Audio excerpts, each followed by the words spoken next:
الحمد للہ رب العالمین والصلاة والسلام علی محمد الامین فاعوذ باللہ من الشیطان الرجیم بسم اللہ الرحمن الرحیم۔ خواتین و حضرات، ہم سورہ نور کی آیت 35، 36، 37 کا مطالعہ کر رہے ہیں۔ اس میں اللہ تعالیٰ پر ایمان کی تمثیل بیان ہوئی ہے۔ اس تمثیل کے مختلف اجزاء زیر بحث آ چکے ہیں۔ اس کے آخر میں اب اللہ تعالیٰ نے بات وہاں پہنچا دی جہاں سے یہ نور ملتا رہا ہے یا صدیوں سے تقسیم کیا جا رہا ہے۔ پہلے بیت المقدس اور پھر اس کے بعد بیت الحرام۔ اس سے یہ بتانا مقصود ہے کہ ایمان کی یہ روشنی تمہارے دل میں اس طرح آتی ہے، تمہاری فطرت میں اس کے لیے یہ استعداد ہونی چاہیے، اور اس کی تلاش میں دائیں بائیں سرگرداں ہونے کی ضرورت نہیں۔ وہ دل اگر تلاش کرنے ہیں تو وہ ان گھروں میں مل جائیں گے۔ وہاں وہ طاق ہیں جن میں وہ دل رکھے ہوئے ہیں، گویا وہ گھر ہیں جن میں تمہیں اللہ کی تسبیح اور تحلیل کرتے ہوئے، اس کی توحید کی دعوت دیتے ہوئے سب سے پہلے نگاہ اٹھاؤ گے تو ابراہیم اور اسماعیل جیسے پیغمبر ملیں گے، اور اس کے بعد بھی صالحین ہی ان گھروں کو آباد کیے ہوئے ہیں۔ اس کی وضاحت میں میں نے لکھا ہے، اوپر جس نور ایمان کا ذکر ہے، یعنی تمثیل جس نور ایمان کے ذکر سے شروع ہوئی ہے، اوپر جس نور ایمان کا ذکر ہے، یہ اب اس کے حاملین کو نمایاں کر دیا ہے۔ یعنی پہلے نور یا روشنی سے بات شروع کی، اور پھر وہ نور اور روشنی کیا نتیجہ پیدا کرتی ہے اس میں ان گھروں کو بھی ممثل کر کے سامنے کر دیا، اور ان لوگوں کو بھی جن سے یہ روشنی ملنی ہے۔ آیت 34 میں الذین خلو من قبلکم کے الفاظ انہی کے لیے استعمال ہوئے ہیں۔ الذین خلو من قبلکم یعنی ایک طرف سیدنا ابراہیم کی اولاد کی وہ شاخ جس نے بیت الحرام کو آباد کیا، وہاں یہ روشنی پھیلائی، اور صدیوں تک وہ توحیدی کی روشنی تھی۔ تاریخی طور پر بھی یہ معلوم ہے کہ رسالت مآب کی بعثت سے 300 سال پہلے تک توحید، ابراہیمی دعوت، ابراہیمی دین اور ملت وہی وہاں حکومت کر رہی تھی۔ اور دوسری جانب بنی اسرائیل جنہوں نے بیت المقدس کو آباد کیا اور وہاں سے یہ روشنی پھیلائی۔ یہ تمثیل جہاں سے شروع ہوئی ہے وہاں ان دونوں کا ذکر ان الفاظ میں ہوا ہے، الذین خلو من قبلکم۔ اس وقت کے مخاطبین کو کہا ہے جو کہ تم سے پہلے گزر چکے ہیں۔ مدعا یہ ہے کہ ایمان کا چراغ جن دلوں کے طاق میں رکھا جاتا ہے وہ بت خانوں اور میکدوں کے طاق نہیں ہیں۔ طاق تو بہت سی عمارتوں میں ہوتے ہیں، وہ مقابر میں بھی ہوتے ہیں، وہ معبدوں میں بھی ہوتے ہیں، اور وہ میکدوں میں بھی ہوتے ہیں، اور بت خانوں میں بھی۔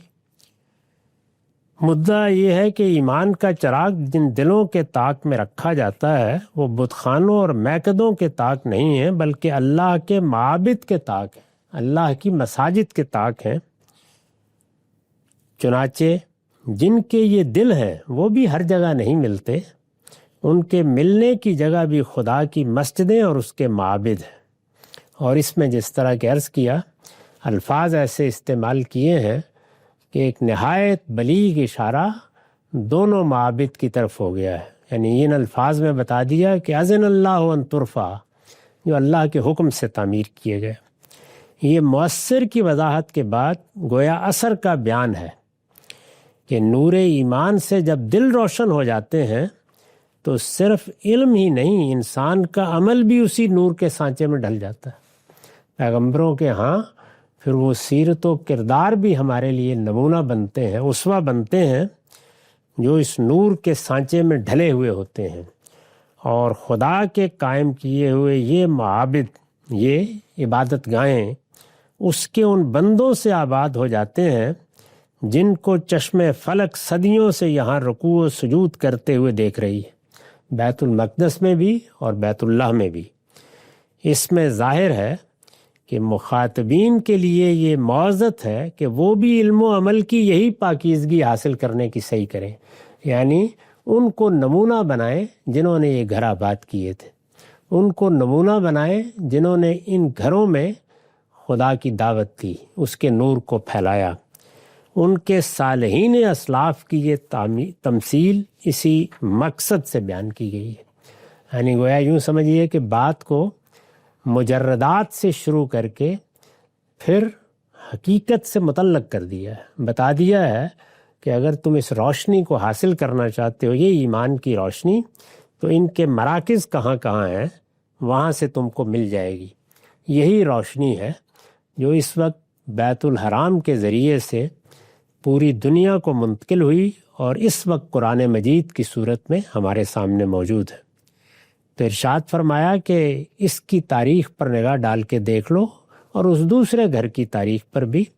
اس میں تمہیں وہ مردان حق ملیں گے جو صبح و شام اس کی تسبیح کرتے ہیں، یعنی ان قوموں میں جیسا کچھ بھی زوال آیا اور خرابی پیدا ہوئی، لیکن یہ گھر ان لوگوں سے آباد رہے ہیں جو اس کی تسبیح کرتے ہیں، صبح و شام کرتے ہیں، جن کو تجارت اور خرید و فروخت اللہ کی یاد اور نماز کے اہتمام اور زکوٰۃ کے ادا کرنے سے غافل نہیں کرتی، یعنی وہ ہمیشہ ان گھروں کو آباد رکھتے ہیں۔ اور سب سے بڑھ کر یہ کہ وہ اس دن سے ڈرتے رہتے ہیں، یخافون یوماً تتقلب فیہ القلوب والابصار، وہ اس دن سے ڈرتے رہتے ہیں جس میں دل الٹیں گے اور آنکھیں پھری کی پھری رہ جائیں، یعنی جو چیز محرک بنتی ہے وہ قیامت ہے، وہ قیامت کے دن کی حاضری ہے، وہ اللہ تعالیٰ سے ملاقات ہے، وہ جانتے ہیں، اور سب سے بڑھ کر وہی اس کی منادی کرنے والے ہیں کہ ایک دن ایسا آئے گا جس میں دل الٹیں گے اور آنکھیں پھری کی پھری رہ جائیں گی۔ یہ اس دن کی ہولناکی کو، اس میں جس نوعیت کا حساب محاسبہ ہونا ہے اس کو بیان کیا ہے، اور فرمایا کہ کس لیے کرتے ہیں؟ تاکہ جب یہ دن آئے تو لیجزیہم اللہ احسن ما عملوا،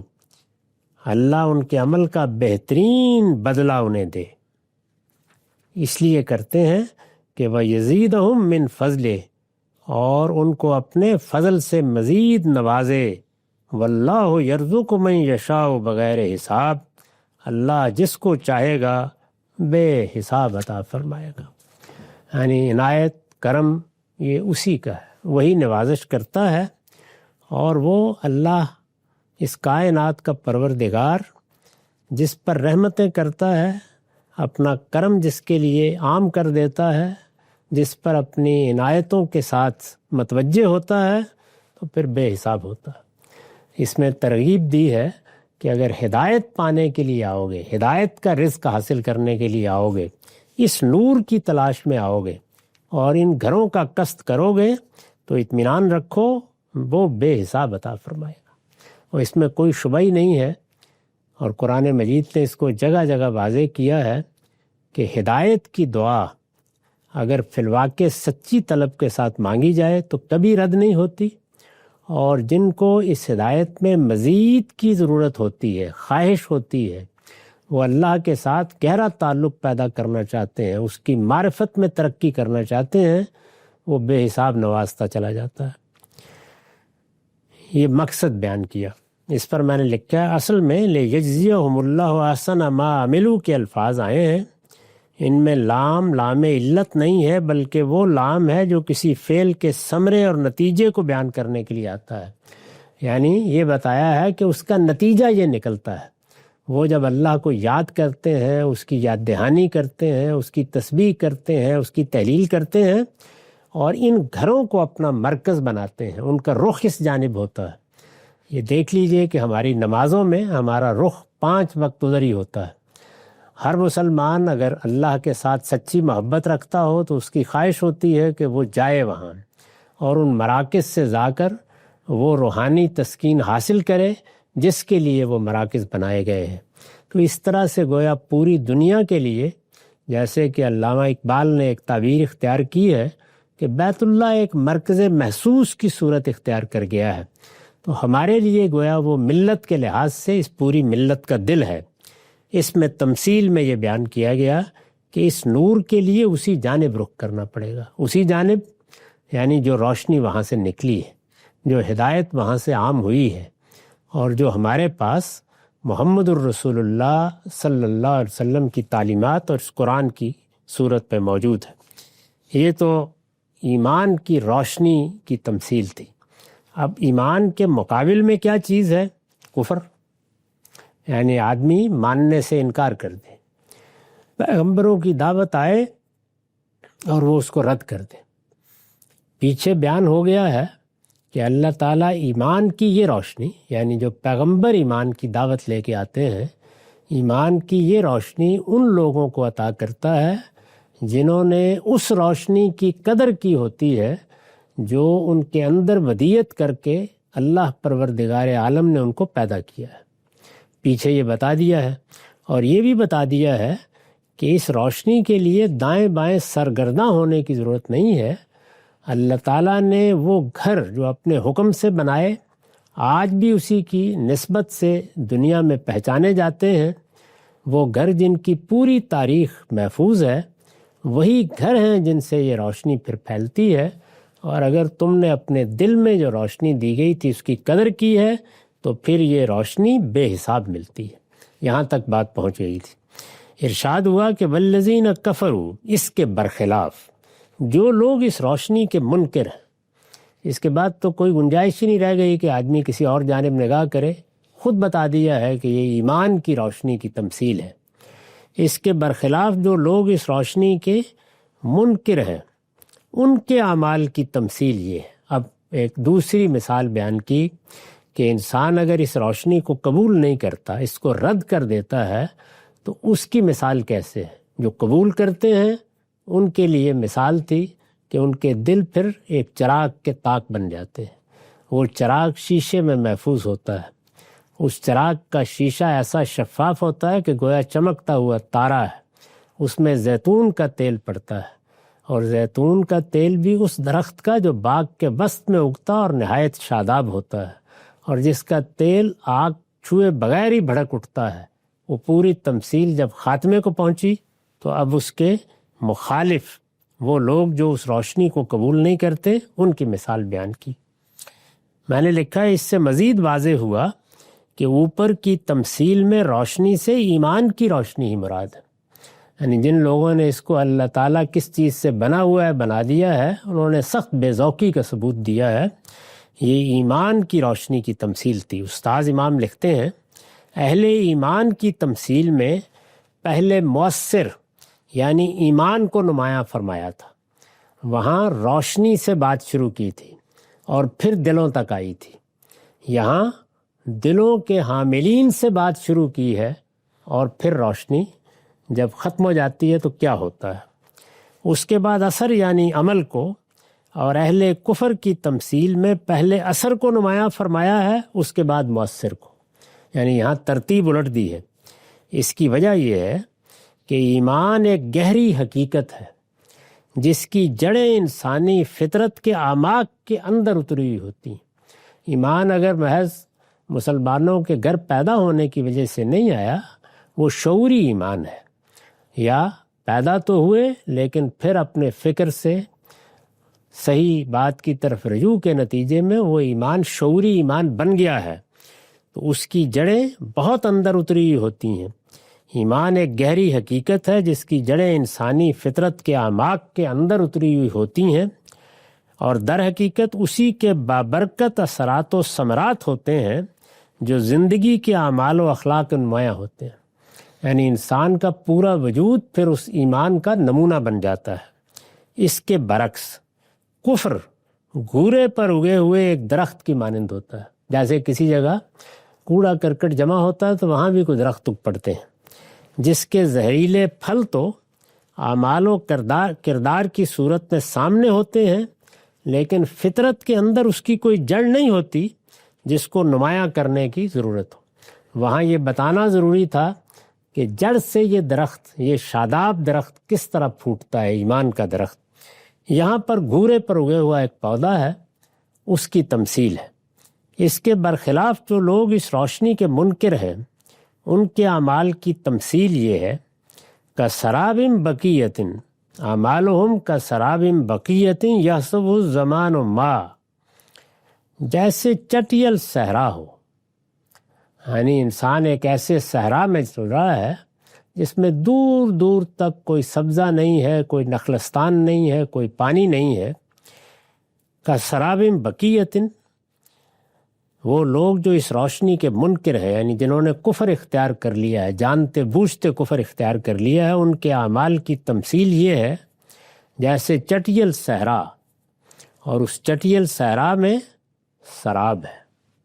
انسان جب سفر کرتا ہے تو دور سے ریت پر روشنی پڑتی ہے، یہی لگتا ہے کہ پانی ہے، پیاسا اس کی جانب بھاگتا ہے، اس کو سراب کہتے ہیں۔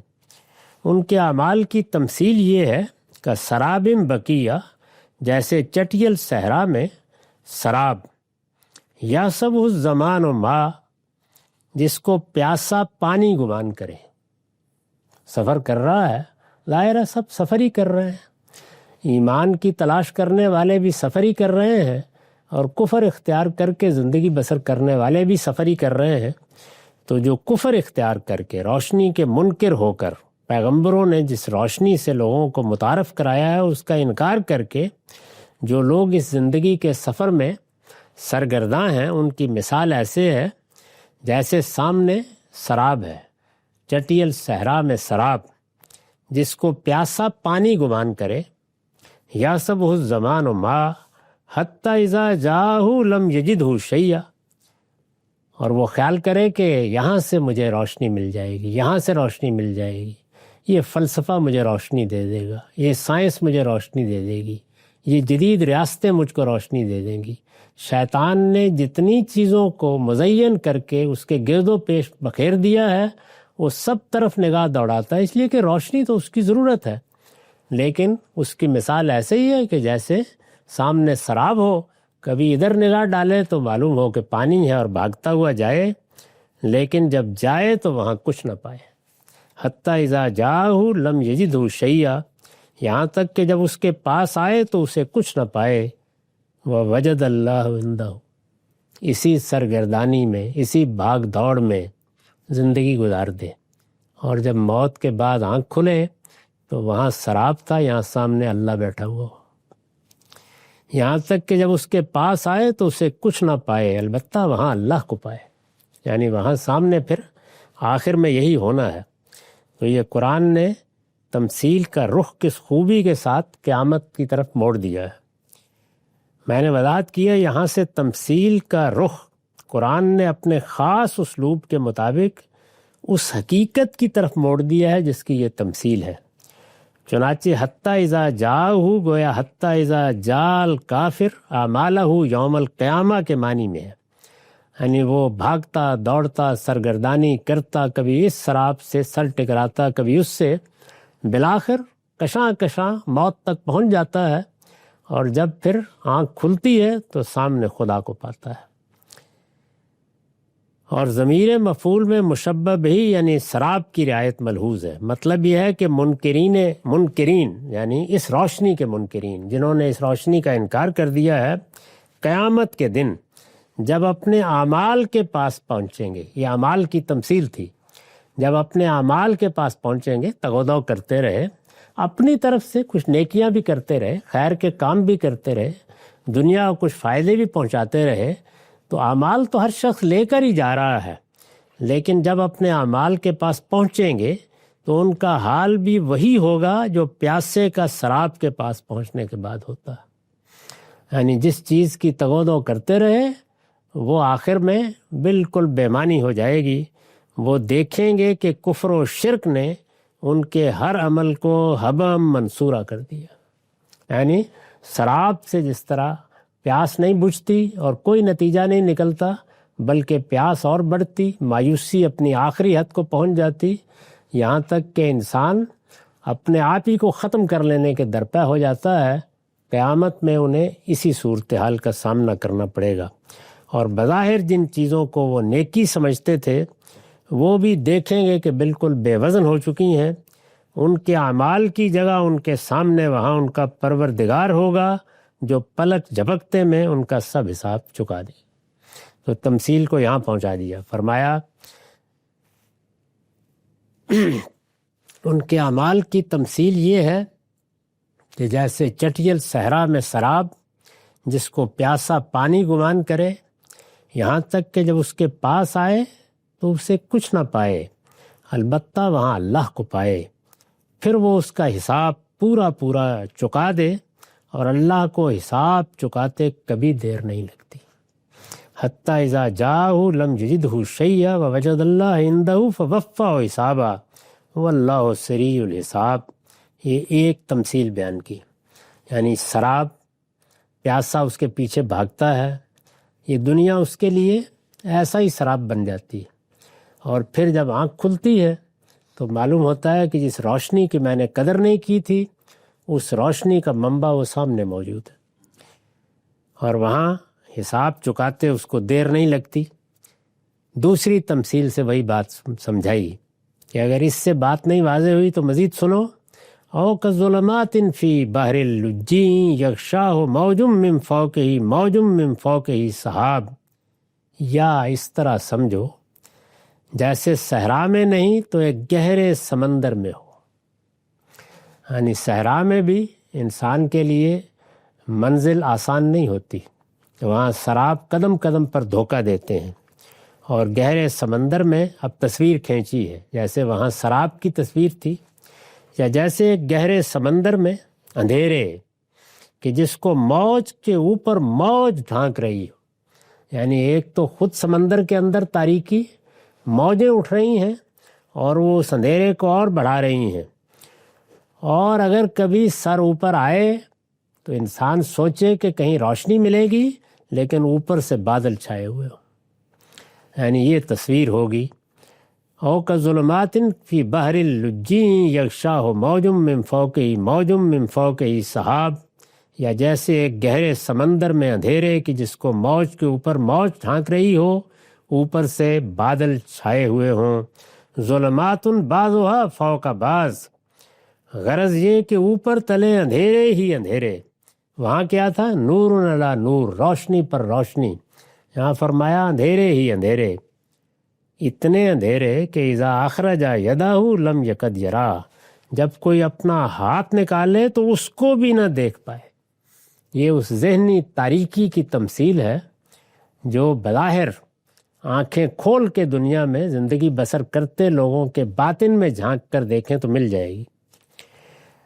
میں نے لکھا ہے یہ اس ذہنی تاریکی کا بیان ہے جو ایمان کی روشنی سے محروم ہو جانے کے بعد پیدا ہوتی ہے، یعنی یہاں تو وہ پیاسے کی تغوطہ ہوتی ہے، دنیا کے پیچھے بھاگ رہے ہیں اور سمجھ رہے ہیں کہ ہم نے بہت خیر کر دیا، لیکن حقیقت میں سمندر ہے، موجیں ہیں، موج پر موج ایک دوسرے کو ڈھانک رہی ہے، بادل چھائے ہوئے ہیں، اوپر تلے اندھیرے ہی اندھیرے ہیں، ہاتھ نکالے تو اس کو بھی نہ دیکھ پائے۔ اور آخر میں دیکھیے کیسے اس کو پہلی تمثیل سے ملا دیا ہے۔ وہاں کیا فرمایا تھا؟ اللہ جس کو چاہتا ہے اپنے قانون کے مطابق اس نور کی ہدایت بخشتا ہے، واللہ یہدی لنورہ من یشاء۔ یہاں فرمایا وَمَن لَّمْ یَجْعَلِ اللَّهُ لَهُ نُورًا فَمَا لَهُ مِن نور۔ حقیقت یہ ہے کہ جسے اللہ روشنی نہ دے اس کے لیے پھر کوئی روشنی نہیں، یعنی یہ ملتی ہی اس کی توفیق سے ہے۔ اور جس طرح پیچھے بیان کیا تھا کہ ان کو ملتی ہے جو اس روشنی کی قدر کرتے ہیں جو دے کر انہیں پیدا کیا گیا ہے۔ تو اس طرح گویا دو روشنیوں کا تعارف کرایا ہے ایمان کے معاملے میں، ایک وہ جو عہد الست سے ہمارے اندر ودیت ہے، جس میں اللہ کی طرف ایک فطری طلب اور استعداد رکھی گئی ہے، جس میں انسان اپنے مخلوق ہونے کے گہرے احساس کے ساتھ اپنے خالق کو تلاش کرتا ہے، جس میں اس کے سامنے حقیقت جس شکل میں بھی آتی ہے وہ لپک کر دیکھتا ہے کہ کیا میرا پروردگار، میرا خالق اور میرا رب یہاں ہے۔ تو جب پیغمبروں کی طرف سے اس کو بتایا جاتا ہے کہ ہاں وہ خالق اس کائنات کا پروردگار ہے، وہی زمین و آسمان کی روشنی ہے، اسی نے تم کو وجود بخشا ہے، اسی نے اس کائنات کو وجود بخشا ہے، اور تمہیں وجود بخش کر یہاں تنہا نہیں چھوڑ دیا۔ یہ ایک معمولی سی مدت ہے، 10 20 50 100 سال تم یہ گزارو گے، اس کے بعد اس کی سلطنت میں داخل ہو جاؤ گے، اور اس کی سلطنت سلطنت خیر ہے، وہاں رحمت ہی رحمت ہے، وہاں نعمت ہی نعمت ہے، وہاں تمہاری خواہشات، تمہاری تمنائیں سب پوری ہو جائیں گی۔ وہ دنیا ہے کہ جہاں نہ ماضی کا کوئی پچھتاوا ہوگا، نہ مستقبل کا کوئی اندیشہ ہوگا، لا خوف علیہم ولا هم یحزنون، اور جہاں تمہاری ہر وہ چیز پوری ہو جائے گی جو تمہارے وجود کی ضرورت ہے، فکر میں بھی، عمل میں بھی، تمہارے مادی وجود کے تقاضوں میں بھی، ہر چیز پوری کر دی جائے گی، اور تمہارے لیے وہاں ایک نئی دنیا ہوگی۔ تو فرمایا کہ ایک طرف وہ دعوت ہے، وہ تمہیں پیغمبروں کے ذریعے سے مل رہی ہے، تم اس کی طرف لپکنے کا فیصلہ کرتے ہو تو نور علی نور ہے، اور اگر اس روشنی کو تم نے بجھا دیا اور دنیا میں جو روشنیاں شیطان نے جلا رکھی ہیں ان کی طرف لپک رہے تو تمہاری مثال یا چٹیل صحرا میں سراب کے پیچھے بھاگتے ہوئے شخص کی ہوگی، اور یا سمندر کی موجوں میں ہچکولے کھاتی ہوئی کشتی کے مسافر کی۔ یہی دونوں چیزیں ہیں، ان کو سامنے رکھو۔ تم جو کچھ بھی دنیا میں منصوبے بناتے ہو اور چیزوں کو دیکھتے ہو، تمہارے یہ فلسفے، تمہارا یہ ذیغ و ضلال، تمہاری یہ تمنائے آرزوئیں، تمہارے یہ بنائے ہوئے قصر سب یہیں رہ جائیں گے، اور تم دیکھو گے کہ آنکھ کھلی ہے تو سامنے پروردگار ہے، اور یاد رکھو کہ اس روشنی کو پانے کے لیے اس پروردگار کی توفیق کے سوا کوئی چیز نہیں ہے، اور وہ توفیق انہی کو ملتی ہے جو اپنے دل میں موجود روشنی کی قدر کرتے ہیں، اور جو قدر کرتے ہیں ان کے لیے پھر یہ روشنی، ایمان کی روشنی، اس پوری کائنات کی روشنی بن جاتی ہے۔ یعنی تمثیل میں جو پہلی بات کہی تھی، اللہ نور السماوات والارض، زمین و آسمان اگر فکر کے لحاظ سے، علم کے لحاظ سے، عمل کے لحاظ سے، مقصد کے لحاظ سے، غایت کے لحاظ سے، انجام کے لحاظ سے پوری روشنی میں آتے ہیں تو اللہ پر ایمان کے نتیجے میں آتے ہیں، اور یہ ایمان کی روشنی ہے جس کے لیے پیغمبر دعوت دے رہے ہیں۔ ان کے مراکز یہ تمہارے سامنے موجود ہیں، اور ان مراکز سے جو روشنی پھیلی ہے وہ اس کتاب کی صورت میں ہے۔ یہ روشنی ہے جس کی طلب اور استعداد تمہارے اندر رکھ دی گئی ہے، اب پانے کا فیصلہ تم نے کرنا ہے۔ اگر پا لیتے ہو تو پھر یہ دل کے تراک پر جلتا ہوا چراغ ہے، یہ تمہارے پورے وجود کو اندر اور باہر سے، ظاہر اور باطن سے روشن کر دے گا۔ اقول قولی ھذا واستغفر اللہ لی ولکم ولسائر